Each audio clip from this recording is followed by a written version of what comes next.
வணக்கம் சகோதர சகோதரிகளே. இன்னைக்கு நான் எங்கே போய்கிட்டு இருக்கேன் அப்படின்னு பார்த்தீங்கன்னா, தெற்கு கள்ளிக்குளம், வள்ளியூர் அருகில் இருக்கக்கூடிய தெற்கு கள்ளிக்குளம், அந்த பகுதியில் இருக்கக்கூடிய அதிசய மலைமாதா திருத்தல பேராலயத்துக்கு தான் போய்கிட்டு இருக்கேன். வாங்க. Anuja enterprise redefining airflow with top quality fans. உங்கள் factories, showrooms, church, reception area, religious places, auditorium என அனைத்திற்கும் தேவையான ஃபேன்கள் நாங்கள் தயார் செய்து தருகின்றோம். Contact Anuja enterprises 9029148397.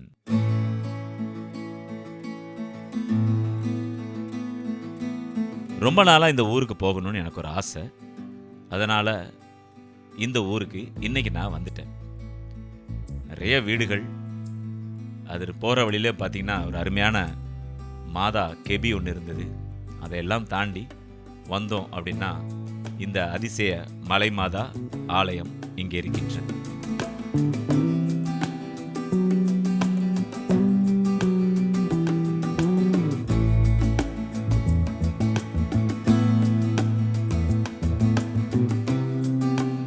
நல்லா வண்டிலாம் பார்க் பண்ணுறதுக்கு விசாலமான இடம். இங்கே பாருங்க, என்ன உயரம் இருக்குது பார்த்தீங்களா? இது ஒரு மலை தான். இதுக்கு பின்னாடி இன்னும் நிறைய மலைகள் இருக்குது. ஒவ்வொரு மலையாகத்தான் நாம் திருப்பயணம் மேற்கொள்ள முடியும் நண்பர்களே.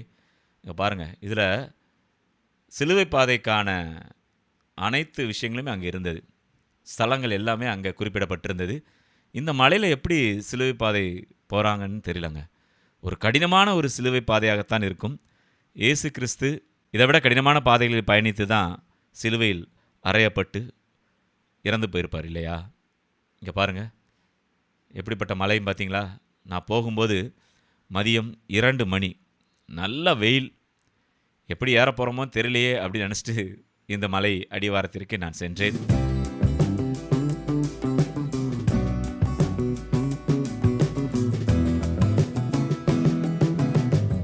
இந்த மலையில் ஒரு மிகப்பெரிய அதிசயம் இருக்குதுங்க. நான் முதல்ல சாதாரணமாக நினச்சி ஏறினேன். ஆனால் இந்த மலை மீது மாதா காட்சி கொடுத்துருக்குறாங்க. 6 சிறுவர்களுக்கு மாதா காட்சி கொடுத்துருக்காங்க. நிறைய பேருக்கு இந்த விஷயம் தெரியுமா தெரியலையா அப்படிங்கிறது எனக்கு தெரியல. ஏன்னா இந்த சுற்று வட்டார பகுதிகளில் அநேகம் பேர் அறிந்திருப்பார்கள், இங்கே மாதா காட்சி கொடுத்துருக்குறாங்க, அந்த இடம் இருக்குது அப்படின்னு சொல்லி. ஆனால் பல பேருக்கு இந்த இடத்த பற்றி இன்னும் முழுமையாக தெரியல தான் நான் நினைக்கிறேன். மாதா அற்புதமாக அந்த 6 சிறுவர்களுக்கு காட்சி கொடுத்த அந்த இடம், மாதாவின் காலடி பட்ட அந்த இடம், எந்த இடத்துல நின்று காட்சி கொடுத்தாங்களோ அந்த இடத்த நான் கண்குளிர பார்த்தேங்க. அப்படி எனக்குள்ள எப்படி அதை விவரிக்கிறதுனே தெரியல. இந்த இடத்துல அவங்க காட்சி கொடுக்குற நேரம் எப்படி இருந்திருக்கும் இல்லை? இங்கே பாருங்க, கலிகை மாதா மலைக்காட்சி மற்றும் பொற்பாதம் பதிந்த அற்புத நிகழ்வு. 1939 வருடம் மார்ச் திங்கள் 23ஆம் தேதி மாலை நேரத்தில் 6 சிறுவர்களுக்கு மாதா காட்சி கொடுத்துருக்குறாங்க. இந்த இடத்துல அவங்களுடைய பெயர்கள் திரு ஞானாதிக்கம், திரு எஸ்பி ஜான், திரு எம்ஜி தாமஸ், அவர் இன்னும் உயிரோடு இருக்காருன்னு போட்டிருக்கிறாங்க 2023. அப்புறம் டி தாசன், ஆர் தாசன், எம்ஏ தாசன். தாசங்கிற பேரில் 3 பேர் இருந்திருக்கிறாங்க. அன்னையின் பாத சுவடுகளை தரிசிப்போம், வாழ்வில் மேன்மை பெறுவோம், அன்னையின் புகழ் பரப்புவோம். கல்வெட்டு அர்ச்சிப்பு அருட்பணி முனைவர் பங்கு தந்தை ஜெரால்ட் எஸ் ரவி ஃபாதர் இருந்திருக்கிறாங்க. குடும்பங்களில் சமாதானத்தாய் பரிசுத்த அதிசய பனிமாதா திருத்தலம் தெற்கு கள்ளிக்குளம். பார்த்தீங்களா? இந்த 6 பேரும் மாதாவை நேரில் பார்த்ததா இங்கே குறிப்பிடப்பட்டிருக்கு. மாதா நின்ன இடத்த தான், இந்த கல்வெட்டை பார்த்ததுக்கப்புறம் சும்மா இருக்க முடியுமா? இப்போ மாதா நின்ன இடத்த போய் பார்க்கணும் இல்லையா? எந்த இடத்துல காட்சி கொடுத்துருப்பாங்க, எப்படி இருந்திருக்கும் அந்த இடம், அந்த நேரத்தில் எப்படி இருந்திருக்கும், அதை நம்மளால் வார்த்தைகளால் விவரிக்க முடியாது, அப்படி தானே? சரி, நம்ம மேலே போய் பார்ப்போம் வாங்க. நல்ல வெயிலுங்க. இந்த பாறை மேலேயே படிக்கட்டுகள் செதுக்கியிருக்காங்க. தனியாக இதுக்குன்னு பண்ணாமல் பாறையவே படிக்கட்டாக செதுக்கியிருக்காங்க. இங்கே பாருங்கள், எல்லா ஸ்தலங்களும் எவ்வளோ அழகாக கொடுத்துருக்காங்க பாருங்கள். இந்த ஸ்தலத்தில் இருக்கக்கூடிய இந்த கண்ணாடியில் மக்கள் எழுதுறதை நிப்பாட்டவே மாட்டேங்கிறாங்க. இது ரொம்ப வருத்தமாக இருக்குது. நிறைய இடங்களில் அந்த கண்ணாடிகள் மேலே அவங்களுடைய குறைகளை, அவங்களுடைய வேண்டுதல்களை, பிரார்த்தனைகளை எழுதி வைக்கிறாங்க. தயவுசெய்து அப்படி எழுதி வைக்காதீங்க. உள்ளே இருக்கக்கூடிய சிறுபங்கள் தெளிவாக வெளியே பார்க்க முடியல.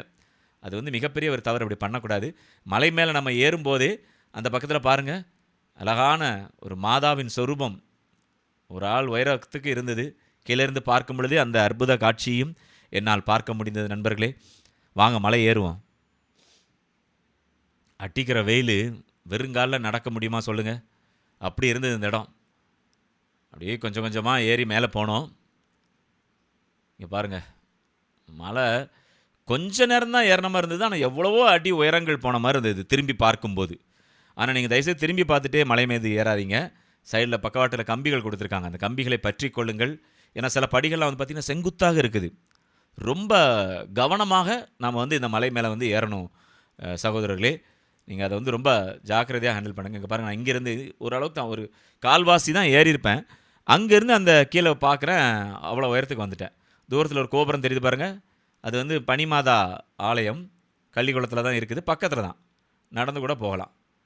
அவ்வளோ தொலைவில் இருக்கக்கூடியதான். வெயில் பார்த்தீங்களா எப்படி அடிக்க, பார்த்தீங்களா 2 மணி வெயில் எப்படி இருக்கு. எனக்கு முன்னாடி ஒரு பெரியவர் ஒருத்தர் நடந்து போகிறாரு வாட்டர் பாட்டிலோடு. நடக்க முடியாமல் அவர் நடந்து போகிறத என்னால் பார்க்க முடிந்தது. வாங்க மேலே ஏறுவோம். அப்பா, உண்மையிலே எவ்வளோ ஒரு கடினமான ஒரு பயணமாக இருக்கின்றது. ஒவ்வொரு தடவை நடக்கும்போதும் கடினமாக இருக்கும்போதும் ஆண்டவர் இயேசு கிறிஸ்துவை தான் நினைத்து கொள்ள வேண்டியிருந்தது. அவர் எப்படி அந்த வெயிலில் பாரமான சிலுவையை தூக்கி கொண்டு உடம்பு முழுக்க காயங்களோடு எப்படி நடந்திருப்பார், அப்படி தான் தோணுது. வாங்க அப்பா, இங்கே பாருங்கள் எவ்வளோ உயரம் வந்தாச்சு பாருங்கள். அப்பா சரி வாங்க, இங்கே ஏதோ பாறையில் டேமேஜ் ஆயிருக்குன்னு நினைக்கிறேன், சிமெண்ட்லாம் வச்சு பூசியிருக்காங்க.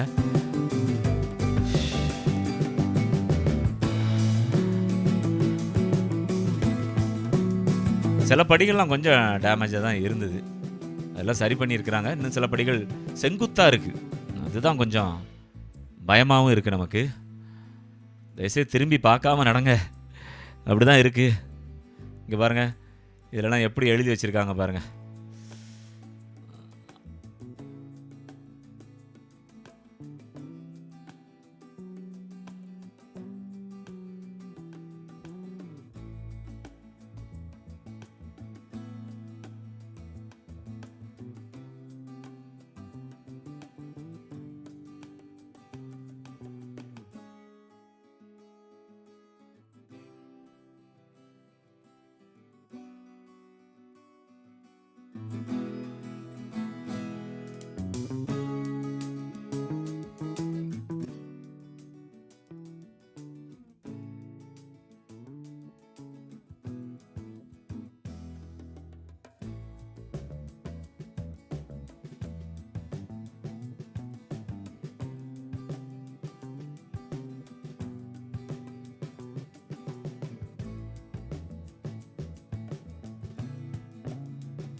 எல்லா ஸ்தலத்துலேயும் எழுதி வச்சுருக்காங்க. இங்கே பாருங்கள், அங்கேருந்து அப்படியே கீழே பார்த்தா எப்படி இருக்குது பாருங்கள். அப்பா, அந்த தெற்கு கள்ளிக்குளம் முழுக்க தெரியுது. இன்னும் உயரம் போக போக முழு ஊருமே தெரியும், டிஸ்ட்ரிக்டே தெரியும், அந்த அளவுக்கு இருக்குது உயரம். இங்கே பாருங்கள், மேலே ஒரு நிலைக்கு நம்ம வந்திருக்கோம். இந்த இடத்துக்கிட்ட தான் மாதா காட்சி கொடுத்த அந்த அற்புதமான இடம் இருக்கின்றது நண்பர்களே.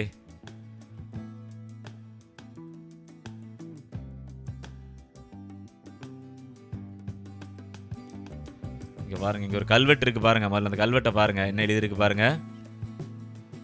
மாதா பொற்பாதம் பதிந்த இடம். 3 மொழிகளிலும் எழுதியிருக்காங்க பாருங்க. தமிழ், மலையாளம், ஆங்கிலம். கேரளாவிலேருந்து நிறைய மக்கள் வராங்க.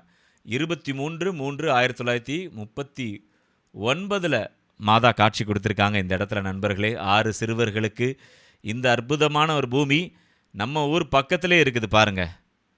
தமிழ்நாட்டிலே இருக்குது, அதுவும் தென் மாவட்டத்தில் இருக்கின்றது. மாதா காட்சி, அந்த பாதம் பதிந்த பாறை இதுதான் பாருங்க. அங்கே ஒரு சிலுவை நடப்பட்டிருக்கின்றது. மேலே வந்து மாதா இருக்கிற மாதிரியான ஒரு காட்சி சொரூபமாக வடித்து வைத்திருக்கின்றார்கள். இங்கே பாருங்க, ஆஹா.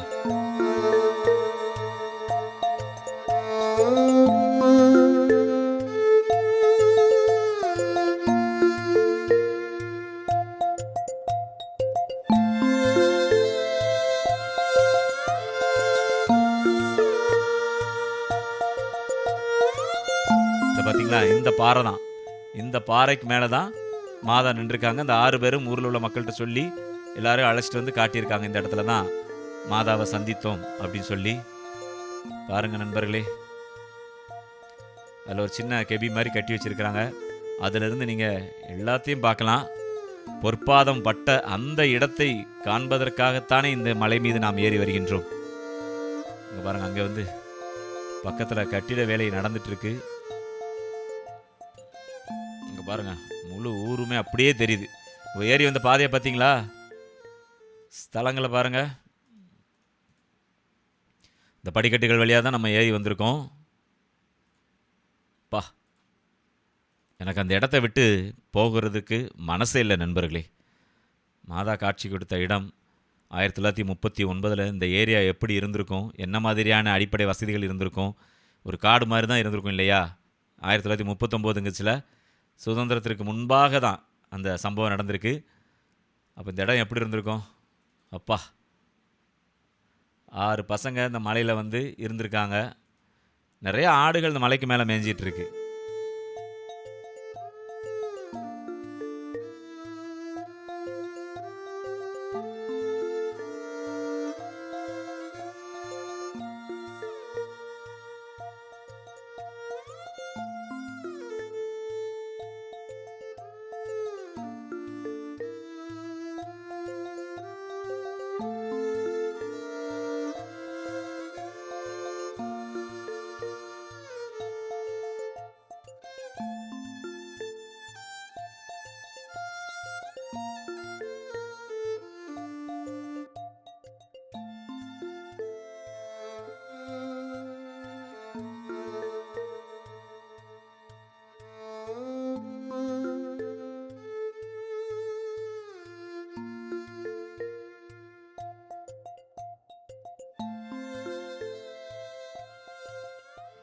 இங்கே பாருங்கள், அங்கேருந்து வந்தோம்னா மேலே ஒரு ஆலமரம் இருக்குது. மலைக்கு மேலே ஒரு ஆலமரம் வளர்ந்துருக்கு. அந்த ஆலமரத்தில் நிறைய பக்தர்கள் தங்களுடைய வேண்டுதல்களை வைக்க வேண்டும் அப்படிங்கிற வேண்டுதலை, அந்த கோரிக்கைகளை விடுக்கும் வண்ணமாக இங்கே பாருங்கள், குழந்தை வரம் வேண்டி தான் நிறைய பேர் தொட்டில் கட்டியிருக்கிறாங்க. நிறைய பேர், எவ்வளோ தொட்டில்கள் இருக்குது பாருங்கள். பாருங்கள், தியான மண்டபம் யார் அன்பளிப்பு அப்படிங்கிறத அங்கே குறிப்பிட்டிருக்காங்க. இங்கே பாருங்கள், இங்கே நிறைய சிறுபங்கள்லாம் இருந்தது உள்ள தியான மண்டபத்தில். பாருங்கள், யாருடைய சிறுபங்கள்லாம் இருக்குது பார்க்கலாமா? அன்னை வேளாங்கண்ணி. இங்கே பாருங்கள், ஆஹா, எல்லாம் ஒரு கிரில் கேட்டு மாதிரி போட்டு தான் வச்சுருக்கிறாங்க. ரொம்ப அழகாக இருந்தது எல்லா சிறுபங்களும். இங்கே பாருங்கள், பக்கத்துலேயே பாருங்கள், மாதாவுடைய சிறுபங்கள் சூசேப்பர்னு சொல்லி எல்லாம் இருந்தது. அங்கே யாரோ வந்து கோரிக்கைகளை எழுதி உள்ளே போட்டிருக்கிறாங்க. அவங்களுடைய வேண்டுதல்களையும் நிறைவேற்றுங்கன்னு சொல்லி போட்டிருக்கிறாங்க. இங்கே பாருங்கள், ஆஹா, அருமையான சுரூபங்கள். அதெல்லாம் பார்த்துட்டு வெளியே வந்தேன். அந்த ஆலமரத்தடியில் கொஞ்சம் நேரம் உட்காந்துருந்தேன். உட்காந்துட்டு மாதா காட்சி கொடுத்த இடத்தையே கொஞ்சம் நேரம் பார்த்துட்டே இருந்தேன்.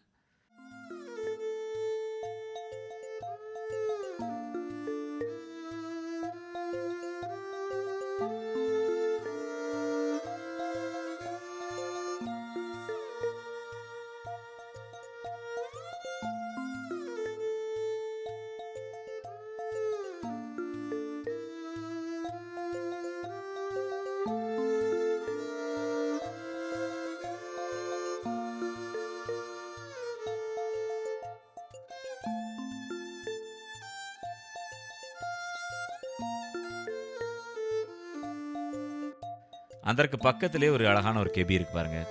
திரு இருதய ஆண்டவருடைய அழகான ஒரு கெபி வச்சுருந்துருக்காங்க பாருங்கள். ரொம்ப அழகான வடிவமைப்பு. இந்த பாறைக்கு மேலே, இந்த மலைக்கு மேலே எப்படி கட்டியிருக்காங்க பாருங்கள். அங்கேயே கன்ஸ்ட்ரக்ஷன் ஒர்க்கும் பக்கத்துலேயே போய்கிட்டு இருந்தது, அதையும் பார்த்தேன். கொடிமரம் மேலே தான் வச்சுருக்கிறாங்க. மலைக்கு மேலே தான் கொடிமரம் இருக்குது. இங்கே பாருங்கள்.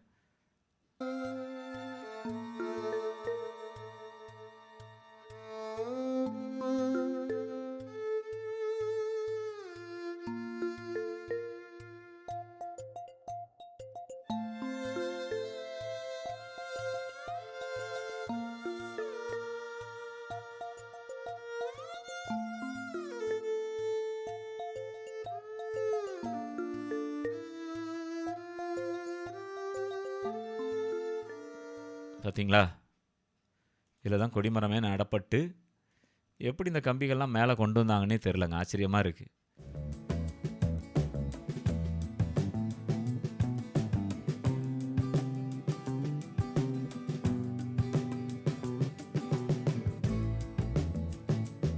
பக்கத்துலேயே வந்து பார்த்தீங்கன்னா மேலே வந்து தங்கக்கூடியவங்களுக்காக இந்த டாய்லெட் ஃபெசிலிட்டி எல்லாம் பண்ணி கொடுத்துருக்குறாங்க. இங்கே பாருங்கள், இங்கே அடுத்து வேலை பார்த்துட்டு இருக்காங்க பாருங்கள். கலவை போட்டுக்கிட்டு இருந்தாங்க. வாங்க அப்படியே அடுத்து மலைக்கு ஏறுவோம். அங்கேருந்தே அடுத்த மலைக்கு போகக்கூடிய பாதை இருக்குது. அப்படியே பக்கத்தில் தான் எல்லாமே இருக்குது. இன்னும் உயரமாக நம்ம ஏற வேண்டும். இப்போ ஏற்கனவே பார்த்த உயரத்தை விட இன்னும் அதிக உயரம் இப்போ நம்ம ஏற போகிறோம். ஏறலாமா? இங்கே பாருங்கள், நிறைய குட்டி குட்டி கெபியாக வச்சுருக்குறாங்க. எல்லாம் பழமை வாய்ந்த கெபி. அந்த பில்டிங்கில் பார்த்தாலே தெரியுது. பாறைகள் பாருங்கள் எப்படி பிளவுட்டு எப்படி இருக்குது பார்த்தீங்களா? வாங்க மேலே ஏறுமா?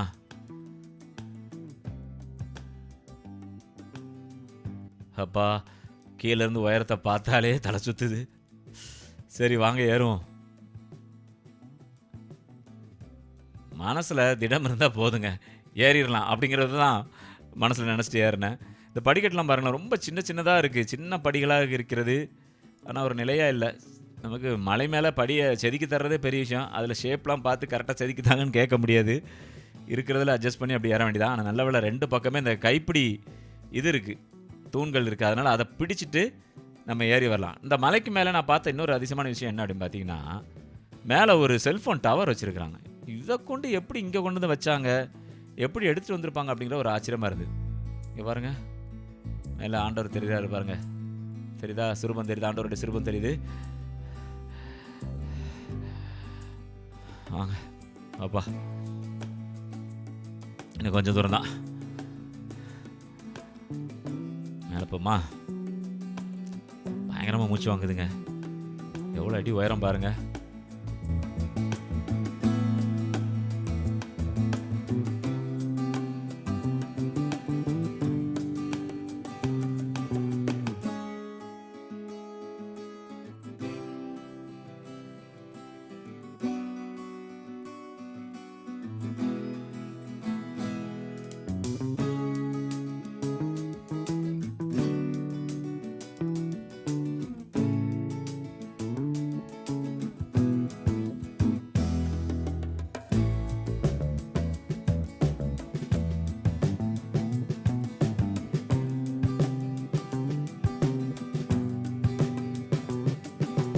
பாருங்க, இங்கே வயசானவங்களாம் படுத்து கிடக்குறாங்க. சில பேர் நடந்து வந்து அப்படி மாறி இருக்கும் இல்லையா? தண்ணி கொண்டு வந்துருங்க தயவுசெய்து. கையில் நீங்கள் வரும்போது தண்ணீர் கொண்டு வந்துருங்க. ஏன்னா நல்ல தாகம் எடுக்கு. நிறைய பேர் இந்த மதிய நேரத்தில் ஏறுறாங்க அப்படின்னு சொல்லி தண்ணிலாம் அப்படி நாக்கு வறண்டுரும். நீங்கள் தண்ணீர் கண்டிப்பாக கொண்டு வாங்க. ஆனால் நிறைய பேர் என்ன பண்ணுறாங்க, அதிகாலையில் காலையில் வந்து ஏறிடுறாங்க. இன்னும் சில பேர் வந்து பார்த்தீங்கன்னா ஒரு 3 மணிக்கு மேலே கொஞ்சம் வெயில் தாழ்ந்தோடனே அப்படியே வந்து அதில் ஏறி வர்றாங்க. இங்கே பாருங்கள், இந்த செல்ஃபோன் டவரை பாருங்கள். சிக்னல் இல்லை, டவர் இல்லைன்னு சொல்கிறதுக்கு வழியே கிடையாது இந்த ஊரில். அப்படி தானே? எவ்வளோ உயரத்தில் வச்சுருக்காங்க, எப்படி போகும் சிக்னல் பாருங்கள். இங்கே பாருங்கள், கீழே இருந்து அந்த இபி லைன் இப்படி தான் வருது. கரண்ட் லைன் இப்படி தான் எடுத்திருக்காங்க பாருங்கள். அங்கேருந்து வருது பாருங்கள், அப்படியே எடுத்து மேலே வருது. வாங்க இங்கே பாருங்கள், தெற்கு கள்ளிகுளம் ஊர் மட்டுமல்லாது அனைத்து ஊர்களுமே தெரியுது. அந்த வீடுகள் இல்லாத இடத்துல பாருங்கள், அப்படி தானே இருந்திருக்கும் இந்த ஏரியா ஒரு காலத்தில் இல்லையா? இப்போ தானே வந்து வீடுகள்லாம் வந்துருச்சு, மக்கள் குடியேற்றம்லாம் நடந்திருக்கு. முன்னாடி எப்படி இருந்திருக்கும்ல?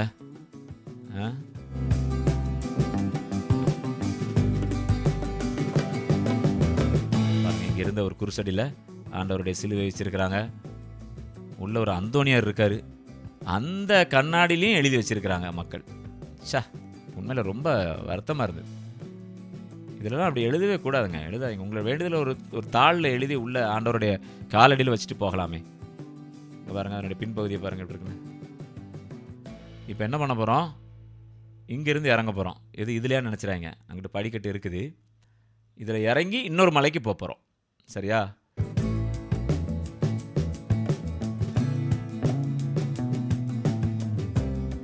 பாருங்க, செங்குத்தாக தாங்க இருக்குங்க. இதில் சைடில் கைப்பிடி வேற இல்லை. எப்படி இருக்கும்? அப்படியே மெதுவாக நான் வேற அந்த கேமரா வேற கையில் வச்சுட்டு அதை எடுத்துட்டு படியும் கவனிச்சுட்டு இறங்கி வர்றதுக்குள்ள நான் பட்ட பாடு இருக்கே இறைவா. இங்கே பாருங்க,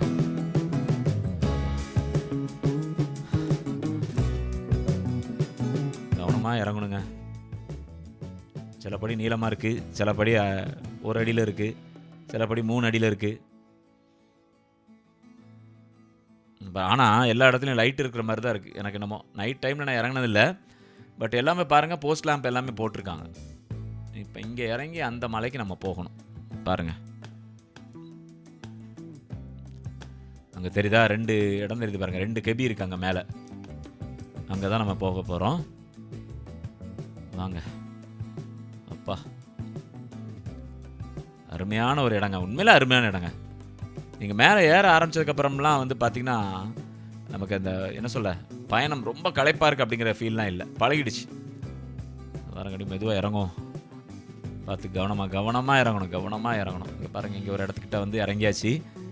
இப்போ இங்கே இருந்து நம்ம அந்த வலதுபுறமாக அந்த மலைக்கு நாம் ஏற போகிறோம்.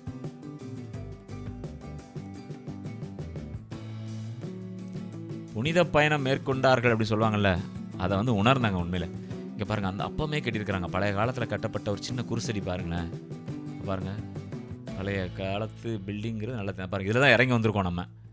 எவ்வளோ உயரம் இறங்கி வந்திருக்கு பார்த்தீங்களா? அந்த டவர் தெரியுது பாருங்கள், செல்ஃபோன் டவர். அந்த இடத்துலேருந்து நம்ம இறங்கி வந்திருக்கோம். இங்கே பாருங்கள், இதில் ஒரு சின்ன கேப் மாதிரி இருந்துச்சு. இதில் தான் விளக்குகள் எதுவும் ஏற்றுவாங்கன்னு நினைக்கிறேன், அதுக்காக தான் வச்சுருந்துருக்குறாங்க. சுற்றி பாருங்கள், நல்ல காடு. இரவு நேரங்களில் போகிறத தவிர்த்துருங்க. மேக்ஸிமம் நீங்கள் டே டைம்லேயே போங்க. ஏதாவது பூச்சி கீச்சி இருந்தோட கவனமாக ஏறுங்க. பாறைகளை பாருங்கள் எப்படி இருக்குது பாருங்களேன், பிரம்மாண்டமாக. இந்த கொடைக்கானலில் இருக்கிற குணா குகை மாதிரி இருக்குது பார்ப்பதற்கு. வாங்க இதில் ஏறலாம். இங்கே பாருங்கள், ஏறுற இடத்த பாருங்கள் எப்படி இருக்குது பாருங்கள்.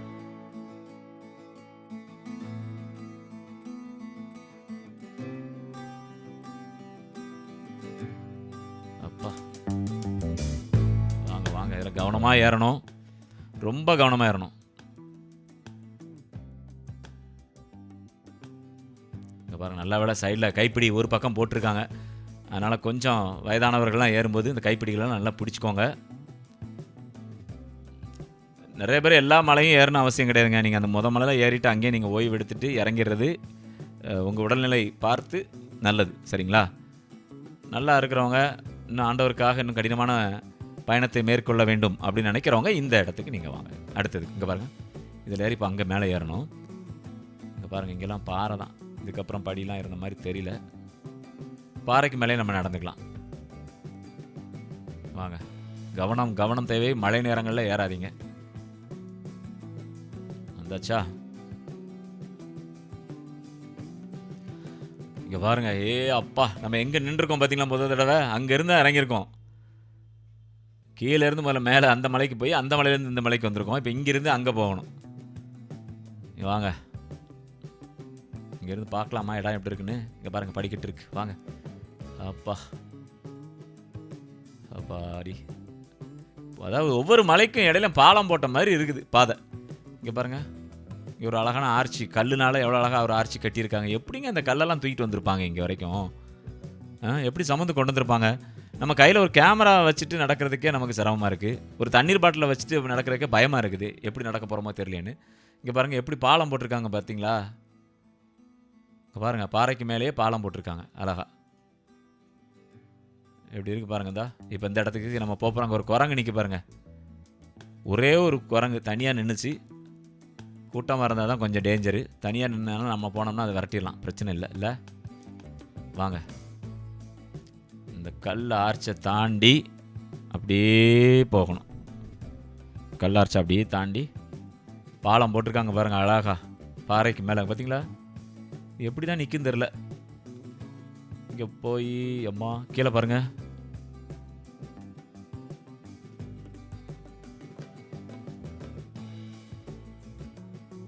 வாங்க மேலே ஏறலாம். வாங்க, மேலே என்ன இருக்குன்னு பார்த்துருவோம்.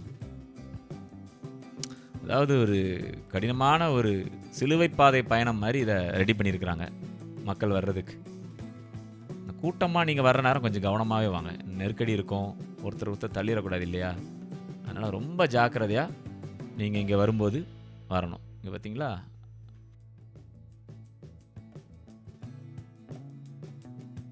பரிசுத்த பாத்திமா அன்னை நமது ஊரில் ஒரு சிறுமியின் கனவில் தோன்றி தெற்கு கள்ளிக்குளம் நரிப்பொத்தையில் எனக்கு சிற்றாலயம் எழுப்ப வேண்டும், சிற்றாலயத்தில் வழிபடுவோரை நிறைவாக ஆசீர்வதிப்பேன் என்று கூறி மறைந்துள்ளார்கள். அன்னையின் வேண்டுகோளுக்கு இணங்க இம்மலை சிற்றாலயம் எழுப்பப்பட்டுள்ளது. பார்த்தீங்களா? இதுக்கு ஒரு வரலாறு இருக்குது பாருங்கள். மாதா கனவுல வந்து காட்சி கொடுத்ததா, ஒரு சிறுமிக்கு காட்சி கொடுத்து இங்கே ஆலயம் எழுப்பணும்னு சொல்லி கேட்டதாகவும், அதுக்கு பிறகு இந்த ஆலயம் கட்டப்பட்டதாகவும் இங்கே குறிப்பிடப்பட்டிருந்தது. பாருங்க, நான் வேற என்னமோ நினச்சில வந்தேன். இந்த இடத்த அங்கே மாதாவுடைய பொற்பாதம் பட்ட இடம் போக இதில் ஒரு சிறப்பான ஆலயம் வேற, இதுக்கான வரலாறும் கொடுத்துருக்காங்க. பாருங்க, அங்கே பாருங்க, இந்த கண்ணாடியிலும் எல்லாம் எழுதி வச்சுருக்காங்க. பாத்திமா மாதாவுடைய அழகான சொரூபம் உள்ளே வச்சுருக்கிறாங்க. அதை கண்குளிர பார்க்க முடியல, எப்படி எழுதி வச்சுருக்காங்க பாருங்களேன். நண்பர்களே, நீங்களாம் அப்படி வரும்போது இந்த மாதிரி தயவுசெய்து எழுதாதீங்க. நிறைய பேர் அண்ணனுடைய திருமுகத்தை பார்க்க வேண்டும் அல்லவா? இப்போ பாருங்கள், இப்போ இந்த மலையிலேருந்து அந்த மலைக்கு போகிறதுக்கு ஒரு பாதை போட்டு வச்சுருக்காங்க. அங்கே 2 பேர் தான் நிற்கிறாங்க. நீங்கள் விருப்பப்பட்டீங்கன்னா அந்த மலையையும் நீங்கள் போய் பார்க்கலாம். சரிங்களா? எல்லா மலையும் பார்த்தாச்சு. இங்கே பாருங்கள், டோட்டலாக பாருங்கள், எல்லாம் கவர் ஆகுது பாருங்கள், இங்கேருந்து அங்கே வரைக்கும். நம்ம ஏறுற இடத்துல, ஸ்டார்டிங்கில் ஏறுற இடத்துல பார்க்கும்போது இந்த சின்ன மலை மாதிரி தான் எனக்கு இது ஈஸி ஏறிடலாமே அப்படின்னு ஒரு எண்ணத்தோடு தான் நாம் ஏறுகின்றோம். ஆனால் வர வர வர தான் தெரியுது உள்ள அத்தனை மலைகளையும் இணைக்கப்பட்டிருக்கின்றது. பாருங்க,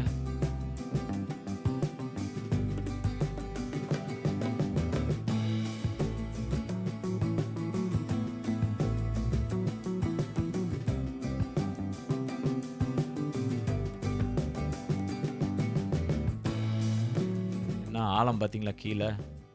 சரி, இப்போ நான் வந்த பாதையிலே திரும்பி போய் இறங்குறதுக்கு முடியாது. ஏன்னா திரும்ப ஒரு தடவை மலை ஏறணும், ஏறி தான் திருப்பி அந்த மலையிலேருந்து இறங்கணும் இல்லையா? என்ன பண்ணுறேன்னு யோசிச்சுட்டு இருந்தேன். அதுக்கப்புறம் பார்த்தா இந்த மலையிலேருந்தே கீழே போகிறதுக்கு ஒரு பாதை இருந்துச்சு.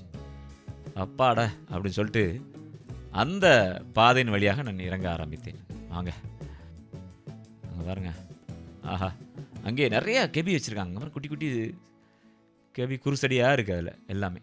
இங்கேருந்து எங்கே இறங்க அப்படி தான் பார்த்தேன். இந்த பக்கம் இருக்குது. இங்கே பாருங்கள், நம்ம நின்று இடங்களெல்லாம் பார்த்தீங்களா? இங்கே பாருங்கள், சைடில் இதெல்லாம் வேலை நடந்துகிட்ருக்கு. எனக்கு அதுக்கப்புறம் பாதை எங்கே இருக்குன்னு தெரியல. அப்புறம் இங்கே ஒரு பில்டிங் வந்து மேலே கட்டிகிட்டு இருந்தாங்க. அங்கே நிறையா தொழிலாளர்கள் உள்ளே இருந்தாங்க, வேலை பார்த்துட்டு இருந்தாங்க. அவங்கக்கிட்ட கேட்டேன் எப்படிங்க போகணுன்னு சொன்னது பிறகு தான் அவங்க ஒரு பாதையை காட்டினாங்க. அந்த பாதையிலையும் ஒரு படிக்கட்டுகள் இறங்குறதை கவனித்தேன். ஸோ அங்கே இருந்தால் நான் அப்படி இறங்கி இந்த வழியாக வந்தேன். பாருங்கள், ரொம்ப கவனமாக இறங்குங்க. இந்த மாதிரி இடத்துல வரும்போது ரொம்ப கவனமாக நீங்கள் இறங்க வேண்டியிருக்கும் நண்பர்களே, ஜாக்கிரதை. இங்கே பார்த்தீங்கன்னா நிறையா ஸ்தலங்கள் தான் நினைக்கிறேன். இதெல்லாம் அந்த காலத்தில் சிலுவை பாதை நடத்தியிருப்பாங்களோ அப்படின்னு ஒரு எண்ணம் எனக்குள்ளே இருக்குது. சரி வாங்க, முதல்ல கீழே இறங்கும். ஒரு வழியாயிட்டு, ஆனால் எனக்கு இதற்கு பாதை. இங்கே பாருங்கள் நண்பர்களே, கீழே இறங்கினதுக்கப்புறமா அந்த மலையை நான் பார்க்குறேன். எனக்கு இந்த அற்புதமான ஒரு காட்சி கிடைத்தது.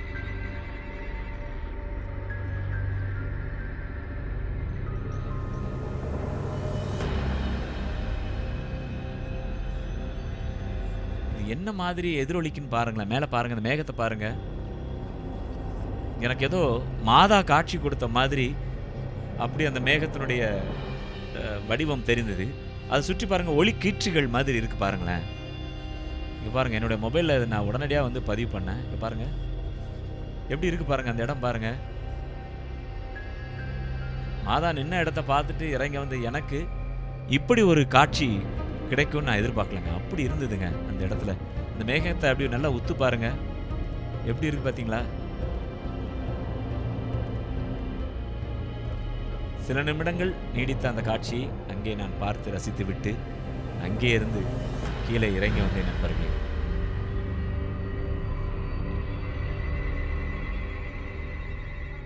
இந்த பாதை இறங்கி போகுது பாருங்க, எப்படி போகுது பார்த்தீங்களா? இப்படி போய் அப்படி சிக்ஸாக்காக இருக்குது. இந்த கார் நிற்க பார்த்தீங்களா? அங்கே போய் நம்ம இறங்கி திருப்பி நம்ம மலையோடைய முன்பகுதிக்கு போனோம். ஏன்னா நம்மளுடைய வாகனம் அங்கேயே நிறுத்தப்பட்டிருக்கின்றது. அதனால் ஊருக்குள்ள வழியாக நடந்து நான் அப்படி போனேங்க. பாருங்கள், நான் போகிற இடம் ஃபுல்லாக பார்த்தீங்கன்னா இந்த குருசடி தான் நிறைய இருந்தது. பார்த்தீங்களா?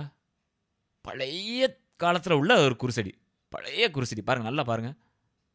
இது எந்த ஆண்டு கட்டப்பட்டதோ, யாரால் கட்டப்பட்டதோ, என்ன இதுக்காக இதை யூஸ் பண்ணாங்களோ. வாங்க கீழே இறங்கலாம்.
இதுதான் நான் இறங்கின பாதை. அங்கேருந்து இறங்கியிருக்கேன். எங்கேயோ ஏறி எங்கேயோ இறங்கிட்டேன். இந்த வழியாக வந்தாச்சு. அப்பா, ஒரு வழியாக கீழே வந்தாச்சு. வந்துட்டு ரொம்ப சந்தோஷமாக மன நிறைவோடு அன்னையை தரிசித்த ஒரு திருப்தியோடு எனக்கு அந்த மேக காட்சி, அந்த ஒளிக்கீற்று மாதாவே தரிசனம் கொடுத்த மாதிரியான ஒரு ஃபீல் இருந்தது. இறங்கி மன மகிழ்ச்சியோடு இல்லம் திரும்பினேன். நீங்கள் இந்த இடத்துக்கு போகணுன்னா திருநெல்வேலியிலேருந்து நாகர்கோவில் செல்லக்கூடிய பாதையில் வள்ளியூர் அப்படின்னு ஒரு ஊர் இருக்குது. நீங்கள் திருநெல்வேலிருந்து வள்ளியூர் வந்தீங்கன்னா, வள்ளியூர்லேருந்து தெற்கு கள்ளிக்குளம் அப்படின்னா ஏகப்பட்ட பேருந்துகள் போகுது. அந்த பேருந்து மூலமாக நீங்கள் வரலாம். சரிங்களா? எந்த ஊர்லேருந்து வந்தாலும் சரி, நீங்கள் திருநெல்வேலி வந்துட்டு திருநெல்வேலியிலேருந்து வள்ளியூர், வள்ளியூர்லேருந்து தெற்கு கள்ளிக்குளம். சரிங்களா? அதே மாதிரி கேரளாவோ அல்லது நாகர்கோவிலேருந்து வர்றவங்க வள்ளியூருக்கு வாங்க. திருநெல்வேலி போகக்கூடிய ரூட்டில் வள்ளியூர் இருக்குது. வள்ளியூர்லேருந்து இந்த ஊருக்கு நீங்கள் சுலபமாக வரலாம். எல்லா டைம்லேயும் பேருந்து வசதி இருக்கின்றது. சரி நண்பர்களே, மீண்டும் மற்றும் ஒரு பதிவில் உங்களை சந்திக்கின்றேன். அதுவரை உங்களிடமிருந்து வணக்கம் கூறி விடைபெறுவது உங்கள் அன்புக்கு சொந்தமான உங்கள் அன்பு அறிவிப்பாளர் ஆர். ஜூடு. வணக்கம் அன்புள்ளங்களே.